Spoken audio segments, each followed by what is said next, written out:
Welcome to episode 5, Why You're Always Exhausted Even When You're Getting Things Done.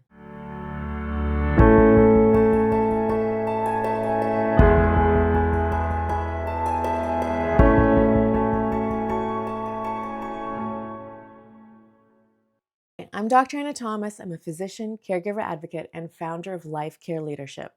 This podcast is for professionals who are doing the impossible. They're balancing work, life, and care. Whether you're a caregiver yourself or a leader supporting a team that includes caregivers, this space is for you.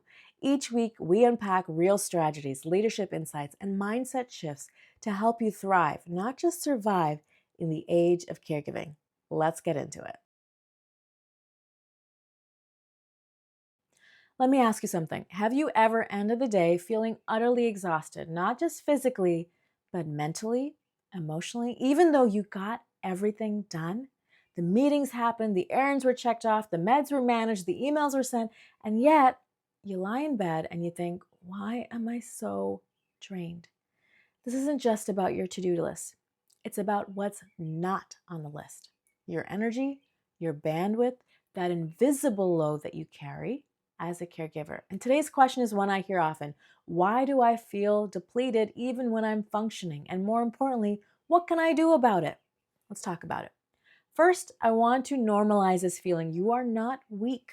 You are not failing. You're doing the work of 2, maybe even 3 people, and often you're doing it with zero margin, zero recovery time, zero space to breathe, let alone restore yourself. And what most people don't understand about caregiving exhaustion, it's not just about the task, it's about the toll.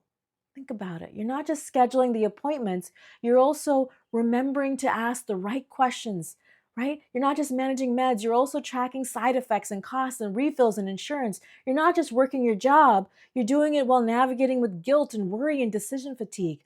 That kind of load doesn't just wear you down, it rewires your brain and your body experiences stress. So if you're constantly tired, even when you're being productive, there's a reason. And you deserve a solution that goes deeper than just sleep more. So, what can you do? Let's talk strategy. Not to add more, but to protect what truly matters.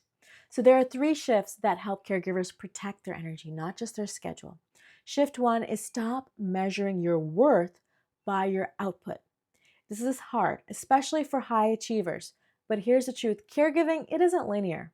It doesn't reward efficiency. You can spend hours researching, planning, advocating, and still feel like nothing has changed.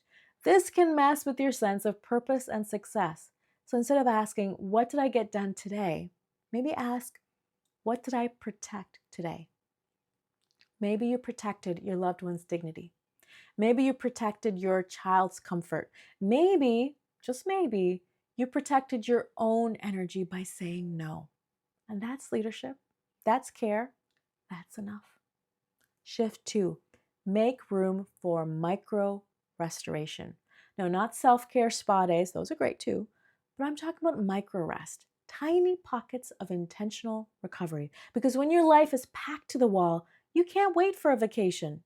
You need a system that restores you in the middle of the mess. This might look like sitting in your car for 3 minutes after you drop off a loved one, taking a real breath before a work call, stretching for 30 seconds before you respond to the next request, saying, give me a moment, and actually taking that moment. See, these moments, they don't solve everything, but they keep you from tipping into depletion. And when you practice them regularly, they begin to rebuild your resilience from the inside out. Shift number 3, define what energy leadership looks like for you. As caregivers, we talk a lot about time, but what we should really be tracking is energy. Ask yourself, what people, places, or tasks replenish me, even a little bit? What drains me, even if it only takes 5 minutes?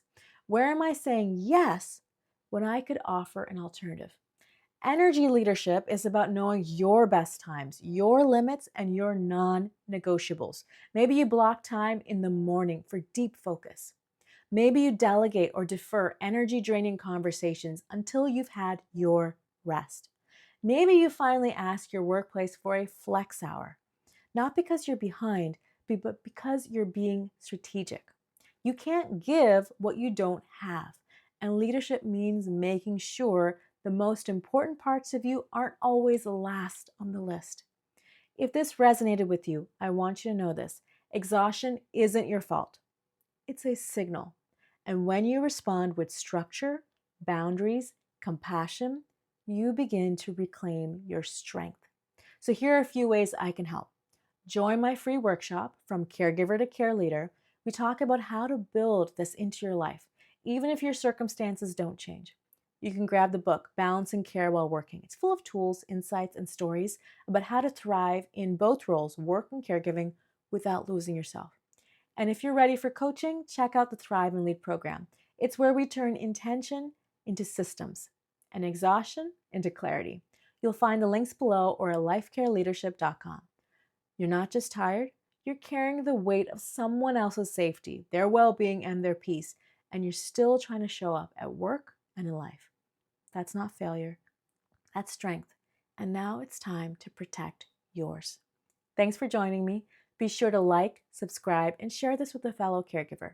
And join me again for next week's podcast. Remember, you've got this, and I've got you.